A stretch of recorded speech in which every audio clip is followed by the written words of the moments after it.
सफेद फिशन। 1 मई को केसेस भारत के 37,000 और आज 7 मई यानी एक हफ्ते के अंदर ये केसेस पहुंच गए 53,500 पे, यानी 6 दिन के अंदर कुल 13,000 केसेस। आप घर में हैं, डॉक्टर अस्पतालों में हैं, पुलिस बाहर ड्यूटी कर रही है, कोई घूम नहीं रहा है, तो आखिर गलती है किसकी?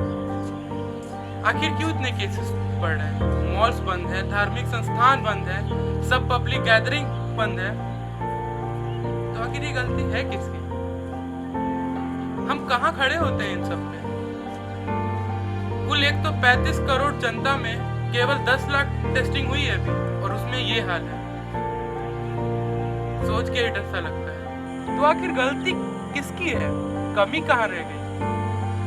क्या हम लोग लॉकडाउन का पालन सही से नहीं कर रहे हैं? क्या हम लोग सोशल डिस्टेंसिंग मेंटेन नहीं कर रहे हैं? क्या हम लोग क्वारंटीन में नहीं रह रहे हैं, या हम लोग प्रोटोकॉल्स को नहीं मान रहे हैं? आखिर गलती है किसकी?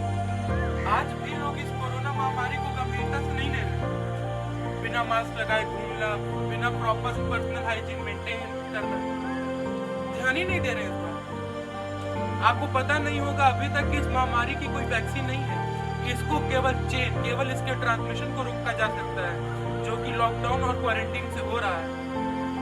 कृपया इस गंभीरता को समझिए और सहयोग दीजिए अपना इसके ट्रांसमिशन को रोकने के लिए। इस ट्रांसमिशन को रोका कैसे सर? हमने सब चीज़ तो किया, मास्क भी लगाया, सैनिटाइजर का इस्तेमाल किया, घर में रहे, डॉक्टरों ने अपना काम किया, पुलिस ने अपना काम किया। आखिरकार कमी कहाँ है?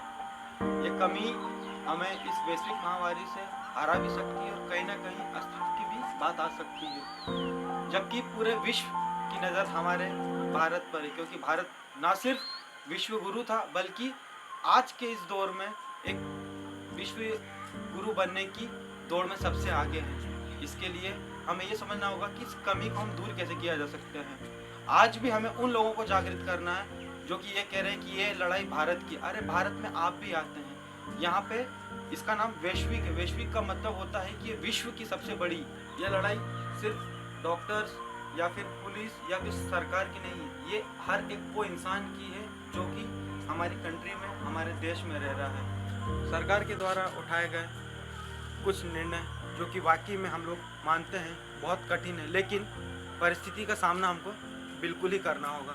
ये परिस्थिति असामान्य है, इसके लिए इसका नाम वैश्विक महामारी है, और इसके लिए जो जो नियम सरकार लेके आ रही है उसका हमें निर्वहन निश्चित रूप से करना होगा। और मुझे पूरा विश्वास है हमारी संस्कृति पे, हमारे देश की कर्म पे, कि आज के पहले कई लड़ाइयाँ भारत ने जीती, ये लड़ाई भी निश्चित रूप से हम जरूर जीतेंगे और एक बार फिर से पूरे दुनिया के सामने विश्व गुरु का तमगाम लेंगे।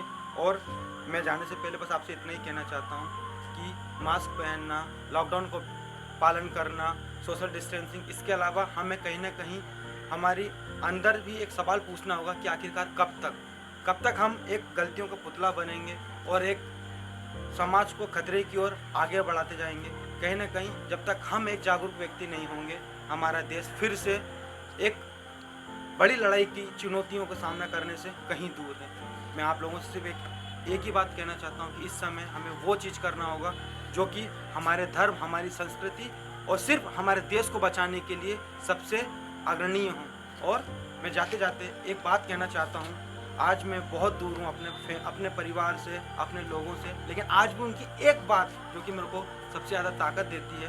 कहते हैं भारत एक शब्द, एक ताकत है, तो मैं इसका एक चीज़ बोल के मैं आपको समझाना चाहता हूँ कि आज भारत क्या है। और एक मेरे हिसाब से भारत है कि वंदे मातरम। वंदे मातरम का मतलब होता है कि एक शेर आपके सामने कहना चाहता हूँ कि ओह ही क्या ओज़मा शब्द वंदे मातरम, बोल दो हिंदुओं यह मंत्र वंदे मातरम, कि सुख में वंदे मातरम, दुख में वंदे मातरम, कत्ल कर दे गर हमें खंजरे कातिल भले, और चीख भी निकलेगी तो निकलेगा वंदे मातरम। धन्यवाद।